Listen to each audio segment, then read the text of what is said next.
বিসমিল্লাহির রহমানির রহিম। আসসালামু আলাইকুম। প্রিয় শিক্ষার্থী, আশা করি ভালো আছো, সুন্দর আছো। যে যেখানে যে অবস্থায় থেকে আজকের ক্লাস দেখছো, সবাইকে সুস্বাগত। আজকে উচ্চতর গণিত প্রথম পত্র, সিলেবাস, প্রশ্নের ধরন, মানবন্টন নিয়ে আলোচনা। এই আলোচনায় আছি আমি সালাউদ্দিন আকন, সহকারী অধ্যাপক, গণিত বিভাগ, ডক্টর মাহবুবুর রহমান মোল্লা কলেজ। সুপ্রিয় শিক্ষার্থী, কিছুদিন পূর্বে তৃতীয় সেমিস্টার পরীক্ষার প্রস্তুতিমূলক একটি পরীক্ষা তোমরা দিয়েছো। সেই প্রশ্নের আদলে, অর্থাৎ একই স্টাইলে, একই নিয়ম নীতিতে তোমরা আরো একটি চূড়ান্ত পরীক্ষা দিতে যাচ্ছ তৃতীয় সেমিস্টার। সেই চূড়ান্ত পরীক্ষার প্রশ্নের ধারা, মানবন্টন নিয়ে আজকের যে ক্লাসটি। তোমরা জানো সৃজনশীল অংশে দুটি বিভাগ রয়েছে, ক বিভাগ এবং খ বিভাগ। ক বিভাগে আছে ম্যাট্রিক্স ও নির্ণায়ক, যেখান থেকে থাকবে একটি প্রশ্ন।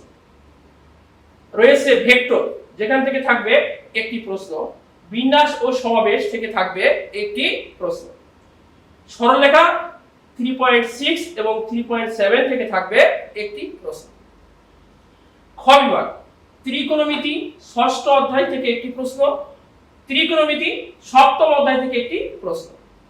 অন্তরীকরণ থেকে থাকবে একটি প্রশ্ন, যোগজীকরণ থেকে থাকবে একটি প্রশ্ন। এই 8টি ক বিভাগ এবং খ বিভাগ, 8টি প্রশ্ন হতে তোমাকে উত্তর দিতে হবে যে কোনো 5টি, কমপক্ষে 2টি করে মোট 5টি প্রশ্নের উত্তর দিতে হবে। এই 5টি প্রশ্নের জন্য 10 করে তুমি পাবে 50 নম্বর। এবার আছে এমসিকিউ।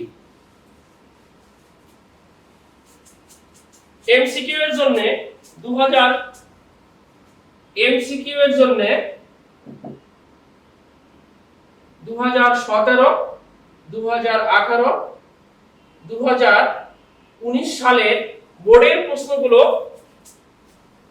ভালো করে প্র্যাকটিস করবে। সেই সাথে প্রত্যেকটা অধ্যায়ের পিছনে যেই অনুশীলনীগুলো দেওয়া আছে বহু নির্বাচনী, সেইগুলো প্র্যাকটিস করবে। তাহলে তুমি ফুল 25 পেয়ে যাবে। আর থাকলো প্র্যাকটিক্যাল, অর্থাৎ সিকিউতে তোমার নম্বর হচ্ছে 50, এমসিকিউতে হচ্ছে 25, আর ব্যবহারিক অর্থাৎ প্র্যাকটিক্যালে 25। এই হচ্ছে তোমার টোটাল 100 মার্কস। আমরা ক বিভাগ থেকে যে কোনো 2টি দিতে পারবো, খ বিভাগ থেকে তাহলে 3টি দিতে হবে, অথবা ক বিভাগ থেকে 3টি দিব, খ বিভাগ থেকে 2টি। প্রত্যেকটা বিভাগ থেকে কমপক্ষে 2টি করে মোট 5টি প্রশ্নের উত্তর দিতে হবে। তাহলে 5 × 10 = 50। আর এমসিকিউ প্রত্যেকটা অধ্যায় করব, সেখান থেকে আমরা এই সালের প্রশ্নগুলো একটু বেশি জোর দিব। প্র্যাকটিক্যালের জন্য রয়েছে 25 নম্বর। এই হচ্ছে আমাদের 100 নম্বর। এতক্ষণ আমরা জানলাম সিলেবাস, প্রশ্নের ধারা, মানবন্টন। এবার আসবো সংক্ষিপ্ত আলোচনায়। আমি ক বিভাগ নিয়ে আলোচনা করব, আমাদের সাইদুজ্জামান স্যার খ বিভাগ নিয়ে পরবর্তী একটি ক্লাসে আলোচনা করবে। ক বিভাগ প্রথমেই রয়েছে ম্যাট্রিক্স ও নির্ণায়ক। ম্যাট্রিক্স ও নির্ণায়কের মধ্য থেকে আমরা 3টি টপিকস বেশি জোর দিয়ে করব, ম্যাট্রিক্স ও নির্ণায়ক। প্রথম অধ্যায় ম্যাট্রিক্স ও নির্ণায়ক। এখানে শিরোনামে আমরা দেখব 3টি জিনিস বেশি করব, যেমন ম্যাট্রিক্সের গুণ, ইনভার্স, ক্রেমার। ম্যাট্রিক্স ও নির্ণায়কের মধ্যে গুণটা ভালো করে শিখবো, ইনভার্সটা ভালো করে শিখবো, আর হচ্ছে ক্রেমার। আমরা যদি এরকম মনে করি একটি সৃজনশীল a সমান 142403232, x সমান xyz একটি ম্যাট্রিক্স 254 অন্য আরেকটি ম্যাট্রিক্স। তাহলে আমরা সৃজনশীলে জানি ক, খ এবং গ। কতে আমার যে কোনো প্রশ্ন থাকতে পারে, ব্যতিক্রমী ম্যাট্রিক্স কিনা, অব্যতিক্রমী কিনা, ম্যাট্রিক্সের সমতা বিধান, কিংবা সে প্রতিসম কিনা, অপ্রতিসম কিনা, এই জাতীয় টাইপের প্রশ্ন থাকবে কতে। যেমন যদি মনে করি 4 2 4 প্লাস পি পি, এই ম্যাট্রিক্সটি ব্যতিক্রমী হলে পি এর মান কত? এই ম্যাট্রিক্সটি ব্যতিক্রমী হলে পি এর মান কত? এ ইনভার্স নির্ণয় করো এবং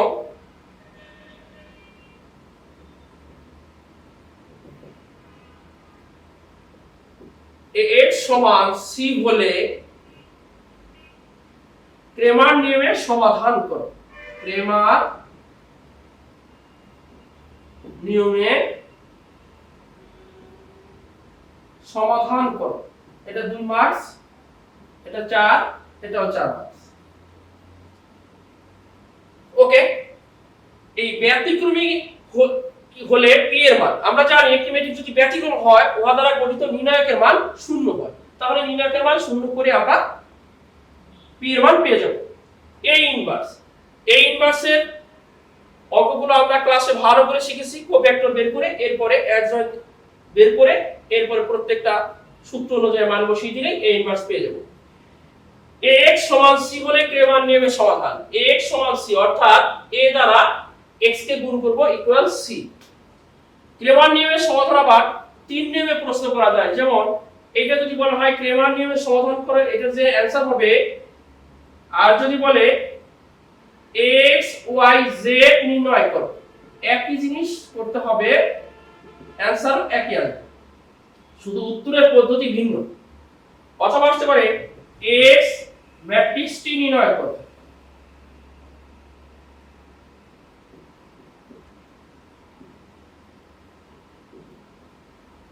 আবার খেয়াল করি ইনভার্স নির্ণয় করো, ক্রেমার 3 ভাবে, ক্রেমার নিয়ম 3 ভাবে। ক্রেমার নিয়মের সমাধান করো বলতে পারে, x y z নির্ণয় করো বলতে পারে, x ম্যাট্রিক্সটি নির্ণয় করো বলতে পারে। অর্থাৎ তিনটা যে কোনো একটা স্টাইলে আসলেই আমরা বুঝে নিব ক্রেমার নিয়মের সমাধান। এই হচ্ছে ম্যাট্রিক্স নির্ণয়। আরেকটা পদ্ধতি আছে গুণ। এখানে গুণ বলতে বোঝানো হয়েছে একটি ফাংশন দেওয়া থাকবে, এর সাথে একটি ফাংশন যদি দেওয়া থাকে এই উদ্দীপকের সাথে f of x x square plus 3x minus 5i, তাহলে এই খ কিংবা গ তে এই টাইপের প্রশ্ন জুড়ে দিতে পারে গুণ আকারে। যদি আমরা এটাকে উদ্দীপকে আনতে চাই, খ কিংবা গ এর মধ্যে এরকম থাকতে পারে f of a নির্ণয় করো, f of a নির্ণয় করো। সেই ক্ষেত্রে f of a বলতে বোঝাবে a square plus 3a minus 5i। a square কিভাবে নির্ণয় করব? a স্কয়ার হচ্ছে a ইনটু a, অর্থাৎ উদ্দীপকের এই a কে গুণ করতে হবে। a ইনটু a হচ্ছে a স্কয়ার। 3a অর্থাৎ এর মান এটা বসাই দিব 3a 5i। i এর মান নিয়ে একটু কথা আছে, সেটা হচ্ছে উদ্দীপকে যদি 3টি সারি 3টি কলাম থাকে তাহলে আইডি হবে 2টি সারি 2টি কলামের ক্ষেত্রে, 2টির ক্ষেত্রে 3টির ক্ষেত্রে। 2টি যদি থাকে আই হবে 1001। অনেক সময় প্রশ্নে এটা দেওয়া থাকে, অনেক সময় উদ্দীপকে দেওয়া না থাকলে আমরা এটা বুঝে নেব। 3টির ক্ষেত্রে আই হবে 100010001, অর্থাৎ এই আয়ের মানটা এই উদ্দীপকে যদি 3 সারি 3 কলাম থাকে আমার আয়ের মানও 3 সারি 3 কলাম হবে এই সিস্টেম। আর যদি 2 সারি 2 কলাম থাকে তাহলে এই সিস্টেম। ওকে প্রিয় শিক্ষার্থীরা, ম্যাট্রিক্স নির্ণয়কের এই জাতীয় অঙ্কগুলো বারবার প্র্যাকটিস করবে। এবার আসি আমরা ভেক্টর। ভেক্টর একটি সহজ অধ্যায়, সূত্র জেনে সুন্দর করে খেয়াল করে ভেক্টর চিহ্ন দিয়ে এরপরে অঙ্কগুলো ভালো করে করবে যাতে ফুল মার্কস পাও। ভেক্টরের চিহ্ন একটি অতি গুরুত্বপূর্ণ বিষয়, ভেক্টরের চিহ্নর ব্যাপারে খেয়াল রাখতে হবে।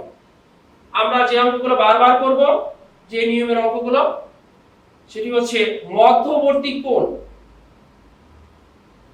মধ্যবর্তী কোণ দুটি ভেক্টর লম্ব কিনা, এরপরে লব্ধি একক, লম্ব একক, উপাংশ অভিক্ষেপ, অভিক্ষেপ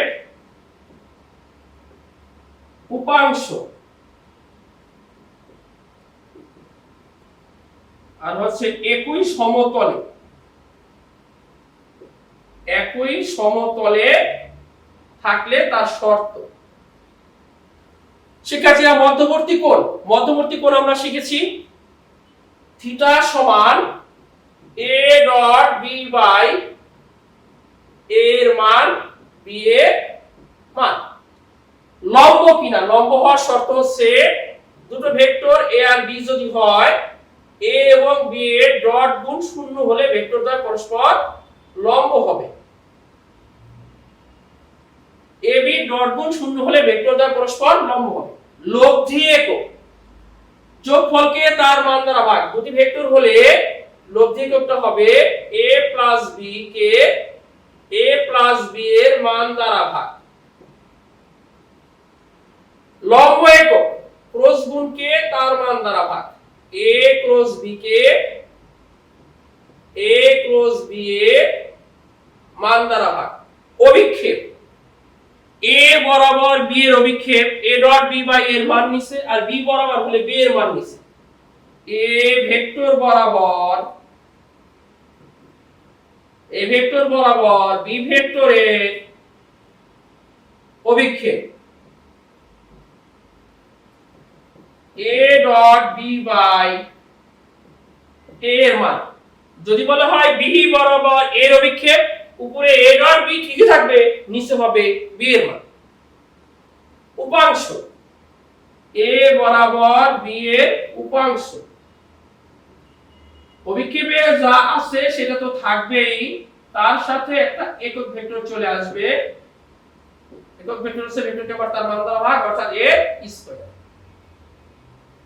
উপাংশ, একই সমতলে থাকলে উভয় দ্বারা গঠিত নির্ণায়কের মান শূন্য, অথবা a dot b cross c শূন্য বা b dot a cross c শূন্য দেখানো হবে। সমতলে যদি একই সমতলে বলে উভয় দ্বারা গঠিত নির্ণায়কের মান শূন্য। এই জাতীয় আরো সূত্র আছে, তবে এইগুলা বেশি বেশি ইম্পর্টেন্ট, অর্থাৎ আমরা এগুলা বারবার করব। এই জাতীয় অঙ্ক আমাদের বোর্ডে বেশি আসে, সেই ক্ষেত্রে আসি সৃজনশীল। আমরা যদি এরকম পাই, যেমন দেওয়া আছে a সমান এত, b সমান এত, a এবং b দুটি vector 2i plus 3j minus 5k এবং i plus 2j minus 3k। এই উদ্দীপক থেকে a এবং b দুটি ভেক্টর দেওয়া আছে, এখানকার যে কোনো মান বের করা যাবে। আমরা যদি বলি a এবং b এর মধ্যবর্তী কোণ কত, যদি আমরা বলি a ও b এর মধ্যবর্তী কোণ কত, তাহলে আমরা এই সূত্রে a ডট b এর মান b এর মান বসিয়ে আমরা মান পেয়ে যাব। যদি বলি a ও b লম্ব কিনা, a ও b লম্ব কিনা যাচাই করো, সেই ক্ষেত্রে আমার ডট গুণ দেখাতে হবে শূন্য। দুটি ভেক্টরের ডট গুণ শূন্য দেখাতে হবে। লব্ধি একক, লম্ব একক, অভিক্ষেপ, উপাংশ, এগুলা সূত্র অনুযায়ী আমরা বসিয়ে দেব। তবে এই লম্বর ব্যাপারে অনেক সময় একটু ঘুরিয়ে আসে, একটু কাজ করে নিতে হয়। যেমন এরকম আসতে পারে a প্লাস b ও a মাইনাস b এই ভেক্টরটা পরস্পর লম্ব কিনা যাচাই করো, এত এত লম্ব কিনা যাচাই করো। সেই ক্ষেত্রে আমাকে আগে a এবং b এর যোগটা করে নিতে হবে, a এবং b এর বিয়োগটা করে নিতে হবে, তারপর লম্ব কিনা, অর্থাৎ তাদের ডট গুণ শূন্য কিনা। আবার অনেক সময় a প্লাস b c এর সমতলের সাথে লম্ব একক কিনা, বা লম্ব একক হলে সেটা নির্ণয় করো, অর্থাৎ a প্লাস b বের করে c এর সাথে লম্ব এককের যে সংজ্ঞাটা আছে আমাদের, লম্ব একক ক্রস গুণকে তার মান দ্বারা ভাগ, সেই সূত্র ব্যবহার করতে হবে। অর্থাৎ ভেক্টরের মধ্যে এই সূত্রগুলা পারলে আর সূত্র অনুযায়ী মানটা বসিয়ে দিলে আমাদের এই জাতীয় অঙ্ক হয়ে যাবে। এবার আসবো আমরা বিন্যাস সমাবেশ। বিন্যাস ও সমাবেশ গুরুত্বপূর্ণ একটি অধ্যায়, ভালো করে মনোযোগ দিয়ে বাসায় প্র্যাকটিস করবে, কেননা এই অঙ্কগুলো ক্লাসে সবই আগে করিয়ে দেওয়া হয়েছে। অনেকদিন গ্যাপ থাকার কারণে একটু স্মরণ করিয়ে দিচ্ছি। বিন্যাস ও সমাবেশ, এখানে কতে যে জিনিসগুলো থাকবে, বিশেষ করে এনপিআর এনসিআর এর সম্পর্ক, এনপিআর এনসিআর এর সম্পর্ক থেকে এন অথবা আর নির্ণয় করো। এনপিআর একটা মান দেওয়া আছে, এনসিআর একটা মান দেওয়া আছে, সেখান থেকে এন কত কিংবা আর কত, অথবা এনপিআর সমান 2 * এনসিআর হলে এন বা আর এর মান কত। সহজ অঙ্ক। এরপরে কোনো শর্ত ছাড়া কত ভাবে সাজানো যায়, অর্থাৎ একটা ওয়ার্ড বলা আছে বা একটি শব্দ বলা, যে শব্দটা কত ভাবে সাজানো যায় কোনো শর্ত ছাড়া। এটা আমরা জানি মোড বাই মিল, অর্থাৎ শব্দটার মধ্যে যতগুলো বর্ণ আছে আমরা হিসাব করে এর মধ্যে মিল যেগুলো আছে ভাগ দিয়ে দিলেই হয়ে যাবে, ফ্যাক্টরিয়াল লাগবে। এরপরে হচ্ছে একত্রে রেখে কিংবা একত্রে না রেখে, একত্রে রেখে বা না রেখে। ভ্রমণের অঙ্ক, ভ্রমণের অঙ্ক ইম্পর্টেন্ট, ভ্রমণের অঙ্ক। জোড় বিজোড়, জোড় সংখ্যা বা বিজোড় সংখ্যা গঠন, জোড় সংখ্যা বা বিজোড় সংখ্যা গঠন। আর রয়েছে দল গঠন, কমিটি গঠন, দল গঠন কিংবা কমিটি গঠন, দল গঠন কিংবা কমিটি গঠন।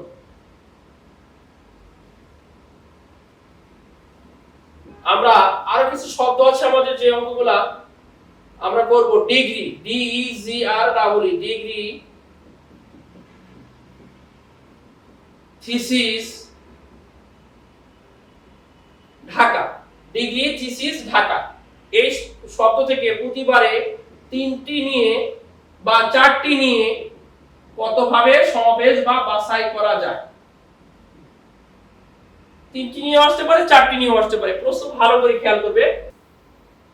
তাহলে আমরা বিন্যাস সমাবেশে এনপিআর এনসিআর এর সম্পর্ক থেকে এন এবং আর এর মান নির্ণয়, কতভাবে সাজানো যায়, একত্রে রেখে বা না রেখে কতভাবে সাজানো যায়, ভ্রমণের অঙ্ক, জোড় সংখ্যা বিজোড় সংখ্যা, দল গঠন, কমিটি গঠন, ডিগ্রি, থিসিস, ঢাকা, 3টি নিয়ে বা 4টি নিয়ে সমাবেশ, প্রফেসর, ম্যাথমেটিক্স, এক্সামিনেশন, 4টি নিয়ে বিন্যাস বা সমাবেশ। এই জাতীয় অঙ্ক আমরা বারবার প্র্যাকটিস করব এবং আমরা যে নোট খাতা করেছি সেই নোট খাতা থেকে আমরা এগুলো দেখে নিব, বারবার প্র্যাকটিস করব। আশা করি ভুলে যাবে না এবং মনে থাকবে। অঙ্ক অবশ্যই বারবার প্র্যাকটিস করতে হবে।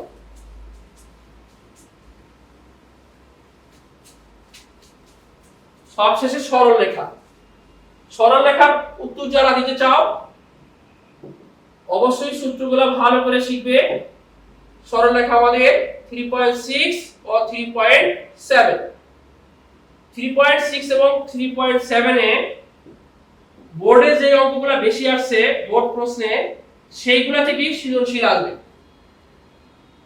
3.6 এবং 3.7 বোর্ড প্রশ্নে যে অঙ্কগুলো আছে সেগুলাই ভালো করে করবে, কেননা সরলরেখার অঙ্ক আমাদের বোর্ড প্রশ্নের সাথে প্রায় মিলে যাবে, অর্থাৎ একক চেঞ্জ হয়ে যাবে। একটা রেখা থেকে আরেকটা রেখা 2 একক দূরে থাকলে সমান্তরাল, 2 এককের জায়গায় 3 একক থাকতে পারে, 4 একক থাকতে পারে, 5 একক থাকতে পারে, অর্থাৎ ডিজিটটা চেঞ্জ হবে, নিয়ম সেম।